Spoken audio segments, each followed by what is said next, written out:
Topic হচ্ছে obstetric management এক্ল্যাম্পশিয়া। এক্ল্যাম্পশিয়া obstetric management বলার আগে আমি বলি এক্ল্যাম্পশিয়া কি এবং প্রি এক্ল্যাম্পশিয়া। প্রি এক্ল্যাম্পশিয়া হচ্ছে একটা মাল্টি সিস্টেম ডিসঅর্ডার, যেটা একটি মাদারের মাদার যে হচ্ছে up to 20 week of pregnancy period cross করেছে জাস্ট, এবং সেই নন নর্মোটেন্সিভ মাদার এবং নন প্রোটিনুরিক মাদার, সেই মাদারের হঠাৎ করে যদি ব্লাড প্রেশার 140/90 হয়ে যায় বা তার আপ হয়ে যায়, সাথে হচ্ছে তার প্রোটিনুরিয়া মানে ইউরিনের প্রোটিন মাত্রা বেড়ে যায়, সেই ক্ষেত্রে আমরা সেটাকে বলবো প্রি এক্ল্যাম্পশিয়া। এবং এক্ল্যাম্পশিয়া কি, প্রি এক্ল্যাম্পশিয়ার এই ফিচার্সগুলোর সাথে যখন গ্র্যান্ড মাল সিজার অ্যাড হবে, মানে হচ্ছে তার ফিটস আসবে, ঠিক আছে, সিজার আসবে, সেই ক্ষেত্রে আমরা সেই ডিসঅর্ডারটাকে বলবো এক্ল্যাম্পশিয়া। তো এক্ল্যাম্পশিয়া অবস্টেট্রিক্যাল ম্যানেজমেন্টটা আজকে আমরা বুঝবো। ফার্স্টেই আমরা হচ্ছে দেখব clinical assessment of patient and fetal status. পেশেন্টের স্ট্যাটাস কীরকম রয়েছে, ক্লিনিক্যাল দিক থেকে কী সাইন অ্যান্ড সিমটমস কী কী দেখা দিচ্ছে এবং ফিটাস কেমন রয়েছে সেটা আমরা প্রথমে অ্যাসেস করে তারপরে আমরা সেদিকে দিকে এগোবো। তো পেশেন্ট যদি লেবার থাকে, ইন লেবার থেকে মানে তার হচ্ছে 34 to 37 উইক মধ্যে পেশেন্ট রয়েছে, ঠিক আছে, তাহলে আমরা দুইভাবে ম্যানেজ করতে পারবো। যদি আমাদের সার্ভিক্স ফেভারেবল থাকে তাহলে আমরা প্রথমে আর্টিফিশিয়াল রাপচার অফ মেমব্রেন করে অক্সিটোসিন মাধ্যমে তার হচ্ছে লেবারটাকে প্রগ্রেস করে ফরসেপস অর ভেন্টুস আর ক্রেনিওটমি, যদি ফিটাস ডেড হয়ে যায় তবে ক্রেনিওটমি দিয়ে আমরা ভাজাইনাল ডেলিভারি করব, ঠিক আছে।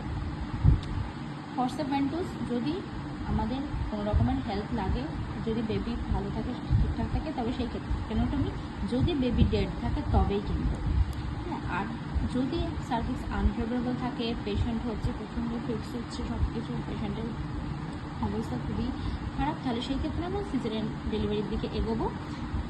এবার হচ্ছে পেশেন্ট যদি লেবারে না থাকে, কফিন লেবার, তাহলে দেখবো হচ্ছে কী কী হচ্ছে। যদি ফিটস কন্ট্রোল থাকে তাহলে সেই ক্ষেত্রে আমরা প্রথমে বেবির দিকে তাকাবো যে বেবির টার্ম না প্রিটার্ম না ডেড। যদি বেবির টার্ম থাকে তাহলে বেবির নর্মাল যেরকম ডেলিভারি হয় সেরকম ডেলিভারির দিকে আমরা এগোবো। সেই ক্ষেত্রে আমরা দুই ধরনের দিকে এগোতে পারি। একটা হচ্ছে নর্মাল ইন্ডাকশন, প্রোস্টাগ্ল্যান্ডিন জেল দিয়ে আমরা artificial rupture of membrane oxytocin দিয়ে ডেলিভারি করলাম। এবং যদি পেশেন্টের সার্ভিস হচ্ছে যদি আনফেভারেবল থাকে বা হচ্ছে আনফেভারেবলের সাথে যদি পেশেন্ট বলে না আমি ভেজাইনাল ডেলিভারি নেবো না, আমি সিজারিয়ান ডেলিভারি নেবো, তাহলে সেই ক্ষেত্রে সিএস সেকশন করে আমরা এগোবো ডেলিভারি। এবার যদি প্রিটার্ম বেবি থাকে, মানে হচ্ছে আমাদের প্রিটার্ম বেবি 34 উইকসের নিচে যদি থাকে, তাহলে আমরা সেই ক্ষেত্রে আগে পেশেন্টের স্টেরয়েড থেরাপি দেবো। কেন? বেবির লাং ম্যাচুরেশনের জন্য। বিটামিথাজন অর হচ্ছে ডেক্সামেথাজন। বিটামিথাজন যেমন হচ্ছে 12 mg অ্যাপার্ট ফর 24 আওয়ার্সে 2 ডোজ, আর আমাদের ডেক্সামেথাজন হচ্ছে 6 mg 12 আওয়ার্সের পর 4টে ডোজ দিতে হবে।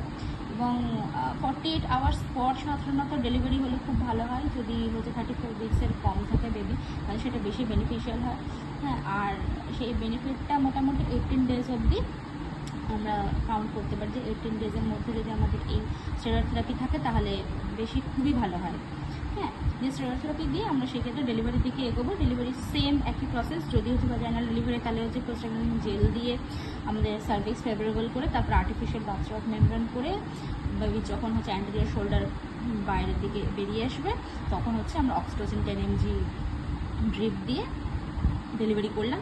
আর যদি সিজারিয়ান সেকশনে যায় তাহলে সিজারিয়ান ডেলিভারি করছি, ঠিক আছে। আর যদি বেবি বাই চান্স ডেড হয়ে যায় তাহলে আগে ফিট কন্ট্রোল হোক, মাদারের ক্লিনিক্যাল স্ট্যাটাস অ্যাসেস করা হোক, তারপরে হচ্ছে ইন্ডাকশন অফ লেবার করে ডেলিভারি করলাম। Caesarean section or vaginal delivery তখন হবে এবং সিজারিয়ান সেকশন। যদি ফিটস কন্ট্রোল না থাকে বা হচ্ছে ফিটাল স্ট্যাটাস আমরা অ্যাসিওর করতে পারছি না যে ফিটাল বেবি ডেড না বেঁচে আছে না কীরকম অবস্থায় রয়েছে, তাহলে সেই ক্ষেত্রে আমরা ডেলিভারি তখন কোনো রকমেই ভাজাইনাল ডেলিভারি করা যাবে না, তখন ডিরেক্ট সি সেকশনে আমাদের এগোতে হবে, দিয়ে ডেলিভারি করতে হবে।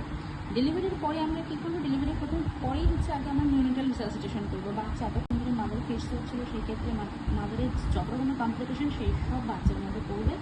তো প্রথমে আমরা নিউনেটাল রিসাসিটেশন করতে হবে, তারপরে মাদারকে এমজিএসএফ মানে ম্যাগনেসিয়াম সালফেট দিয়ে মাকে ফিটস কন্ট্রোল করতে হবে। প্রথমে হচ্ছে যদি আমাদের ডিউরিং লেবারে যদি কোনো রকম ফিটস না আসে তাহলে আফটার ডেলিভারি 24 আওয়ার্সের মধ্যে আমাদের ডোজেস কমপ্লিট করতে হবে। যদি আমাদের হচ্ছে ডেলিভারির কখনও একটা সিজার আসে তাহলে সেখান থেকে আমাদের কাউন্ট হবে 24 আওয়ার্স। তারপর হচ্ছে রেডিওলজিক ইমাজিন করতে হবে। কেন?